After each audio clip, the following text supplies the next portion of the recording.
Assalamualaikum warahmatullahi wabarakatuh. Bismillahirrahmanirrahim. Perkenalkan, nama saya Hasan Ilham Zauzan dari Fakultas Sains dan Teknologi Universitas Islam Negeri Maulana Malik Ibrahim Malang. Di sini saya akan mereview materi tentang karakter building serta integrasi ilmu eksakta dalam perspektif Islam. Untuk yang pertama yaitu karakter building.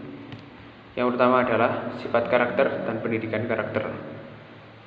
Karakter merupakan akar Yunani, yaitu untuk mengukir dan mengukur. Yang kedua adalah pembentukan karakter, proses aktif membuat tanda atau tanda, yaitu kebiasaan baik pada diri seseorang. Yang selanjutnya adalah nilai inti dari sebuah karakter adalah sehat, baik, benar, cerdas, kreatif, kerja keras, jujur, tanggung jawab, dan infak.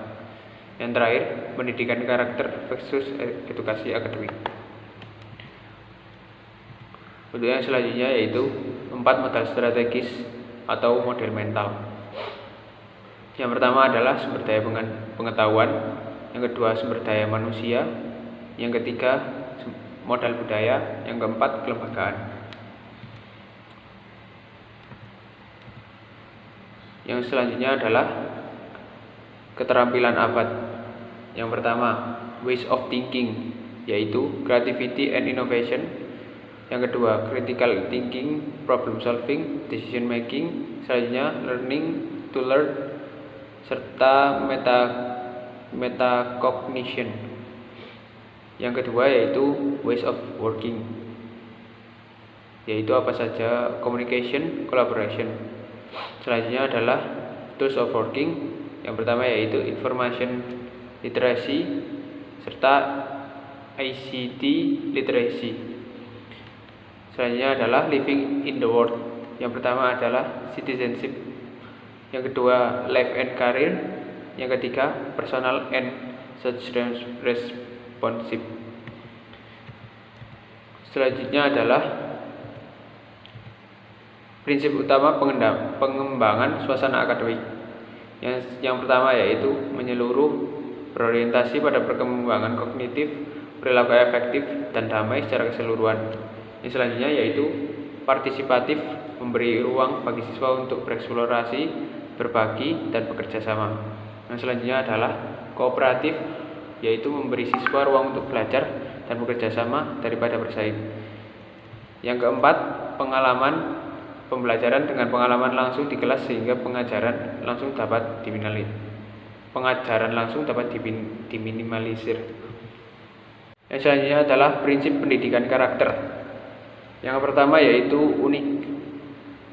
Yang kedua, proses yang sedang berlangsung pendidikan dari generasi ke generasi. Yang ketiga, terkait dengan semua aspek tujuan pendidikan secara keseluruhan. Yang keempat, tidak terlepas dari penguasaan ilmu pengetahuan, teknologi, dan juga seni. Yang kelima, pembelajaran edukatif sebagai wahana utama. Yang keenam, memerlukan berbagai aspek dalam pembangunan dalam budaya dan beragam. Dalam budaya yang beragam. Selanjutnya, lingkungan kampus sebagai lingkungan budaya, iklim kampus. Yang selanjutnya, proses seumur hidup, keteladanan dari anak usia dini hingga dewasa. Yang terakhir adalah multilevel, multisaluran, dan multipengaturan. Yang terakhir yaitu dinamika perkembangan suasana akademik. Tahapan atau elemen tersebut adalah yang pertama, struktur pengembangan melalui penyajian rangsang oleh dosen atau dosen wali. Yang kedua, perkembangan transaksi melalui dinamika kelas dan keterlibatan seluruh mahasiswa dalam proses dan aktivitas kelas. Yang ketiga yaitu mengubah tanggapan dan pola perilaku mahasiswa, perilaku yang masih penghargaan, pujian, dan pertumbuhan perspektif. Yang terakhir yaitu mengubah tanggapan dan pola perilaku. Yang selanjutnya yaitu integrasi ilmu eksakta. Yang pertama adalah integrasi ilmu adalah penyatuan ilmu Islam dengan ilmu-ilmu lain sehingga ilmu-ilmu tersebut tidak saling bertentangan. Bahwasanya ketika membahas tentang integrasi berarti kita berupaya untuk memadukan antara sains dan agama.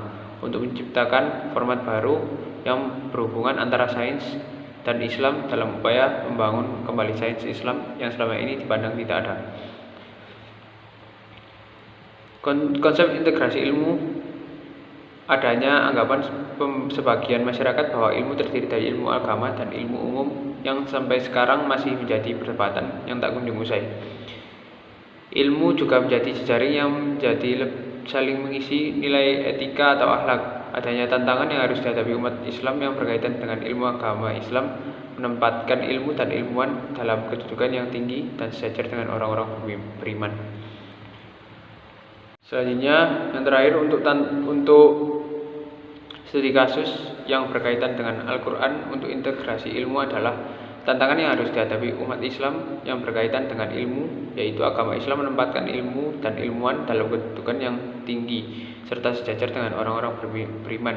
Dan ini telah dijelaskan oleh Allah Subhanahu wa taala dalam surat Al-Mujadilah ayat 11, yaitu yang berarti Allah akan meninggikan orang-orang yang beriman di antaramu dan orang-orang yang diberi ilmu pengetahuan beberapa derajat.